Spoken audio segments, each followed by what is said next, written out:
ہوگا وہ بھی پہنچ بیسن تمام مومنین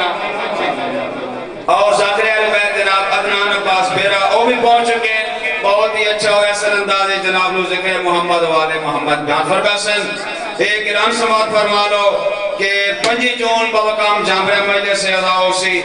ملک اختر حسین اور ماتمی کمبر عباس دے سارے ثواب دی ملک دے نابار علماء کرام اور ذاکرین و زام خطاب فرمائیں مومنین شرکت دی اپیل جتی میں دیا ہے اور میں گزارش کرتا جناب واجب الاحترام بھائی علیم عباس صاحب اگر او ذکر محمد والے محمد بیان فرمائیں اور انہاں دے بعد شہر آل عمران قاری القصائد آفتاب الذاکرین جناب رائے علی عمران صاحب آف لاہور انشاءاللہ انہاں دے بعد خطاب فرمائیں خاندان عصمت و طہارت پہ مل کے باواز بلند صلوات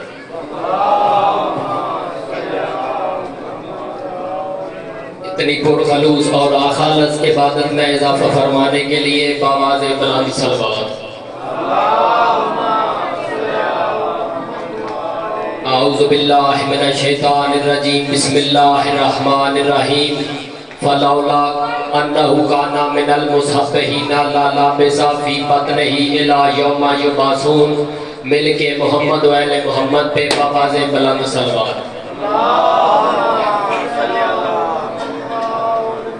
موالیان عزداران محسن انسانیت دعا ہے کہ محمد و آل محمد آپ کو کسی کا محتاج نہ کرے محمد و آل محمد آپ تمام صحبان کی دعائیں قبول فرمائے عالمین کی ملک آپ کو کسی کا محتاج نہ کرے میں درخواست گزار ہوں میں اپیل کرتا ہوں میں استضاء کرتا ہوں اللہ کے اس بقیت اللہ کو جو محمد مصطفیٰ کا امامہ پہن کے ایک ہاتھ میں شہنشاہ وفا کا علم اٹھا کے دوسرے ہاتھ میں ذوالفقار علی لے کے شجاعت عباس بن کے سخی حسین بادشاہ کے مرتجز پہ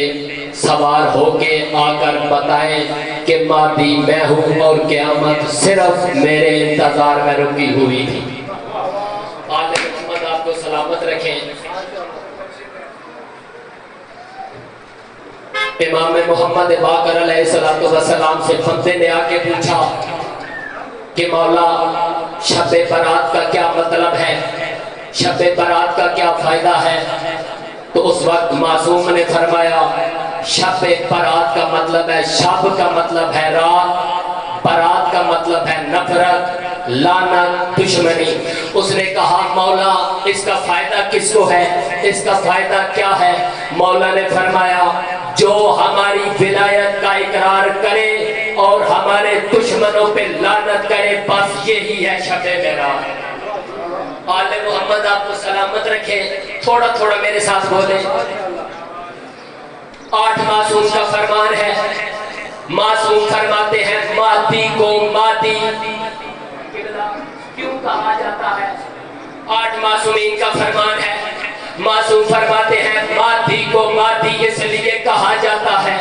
کہ جناب آدم سے لے کر حضرت امام حسن عسکری بادشاہ تک ہر حجت نے آ کے بتایا کہ وہ اللہ ہے امام زمانہ آ کے کہے کہ وہ نہیں یہ اللہ ہے آل محمد آپ کو سلامت رکھے تھوڑا تھوڑا میرے ساتھ بولیں 4 نبی ہیں جو بظاہر ابھی بھی زندہ ہیں امام زمانہ کے سپاہی ہیں تو میں نے کہا مالک قرآن میں سب سے زیادہ ذکر کیا ہے موسیٰ علیہ السلام کا ملک صاحب موسیٰ علیہ السلام کا سب سے زیادہ ذکر ہوا ہے قرآن میں اللہ کا سب سے لاڈلا نبی ہے میں نے کہا مالک سارے نبیوں کو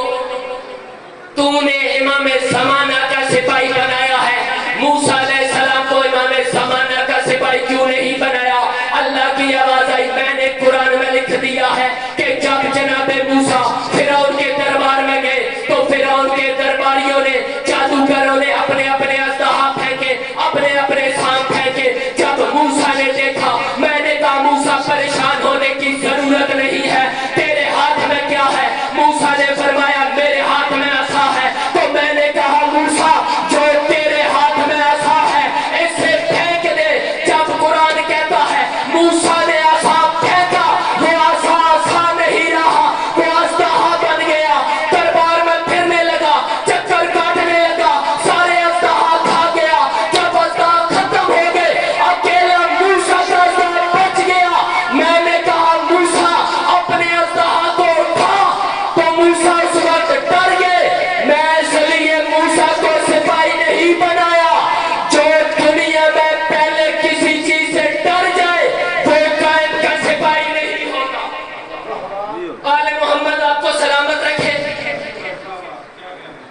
جیے امام زمانہ ہے، ایک سلوات پڑھ لیجئے۔ بندہ آیا چھٹے امام کے پاس، اس نے کہا سرکار آپ کے ماننے والے ہیں ہم پہ آپ کے دشمن کرتے ہیں سوال، ہم بہت پریشان ہیں، کچھ سوالوں کے جواب ہم دیتے ہیں، کچھ سوالوں کے جواب ہمیشہ ہی نہیں آتے، سرکار کوئی ایسا عالم بندہ ہمیں بتا دے جس سے ہم پوچھ لیں۔ چھٹے امام کے چہرے پہ جلال آیا، جلال میں فرمایا تجھے شرم نہیں آتی کہ تو ہمارے ہوتے ہوئے پوچھ رہا ہے کہ عالم کون ہے، کوئی ہم سے زیادہ بھی عالم ہے؟ اس نے کہا مولا آپ کے پاس تو آج جا نہیں سکتے۔ امام نے فرمایا جس جگہ پہ تم کھڑے ہو، جہاں جس چیز کی تمہیں ضرورت پڑے ہمیں پکارو، اگر ہم وہ عطا نہ کرے تو زمانے کا امام نہ تھے۔ آخری جملہ منبر بھائی جان کے حوالے، بندہ آیا چھٹے امام کے پاس، اس نے کہا مولا آج کوئی نئی بات سنائے۔ معصوم نے فرمایا ہم تو جب بھی بات سناتے ہیں نہیں سناتے ہیں۔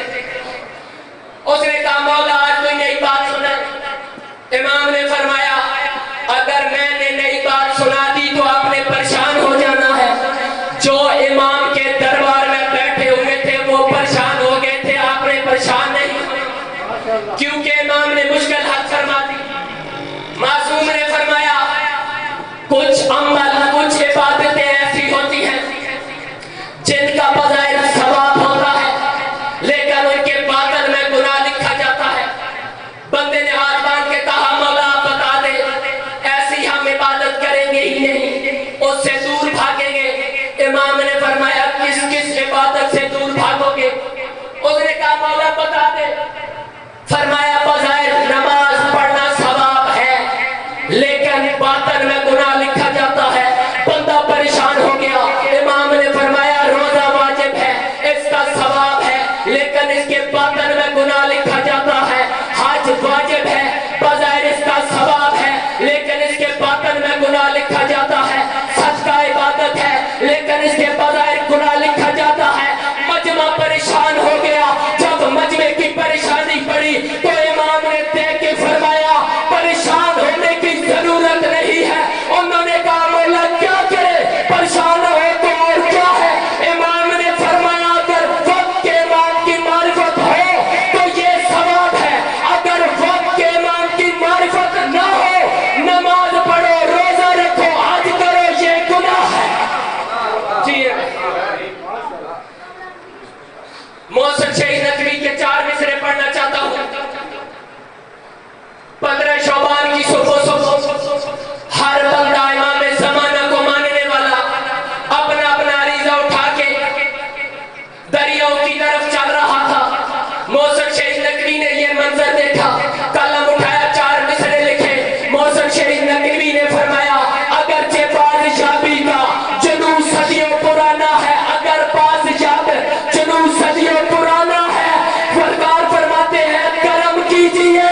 کیا کیجئے؟ کرم کیجئے، رستے میں حائل ایک زمانہ ہے، مولا سبھی کی حاجتوں سے آپ واقف ہیں، کرم کیجئے، عریضوں کا بہانہ ایک بہانہ۔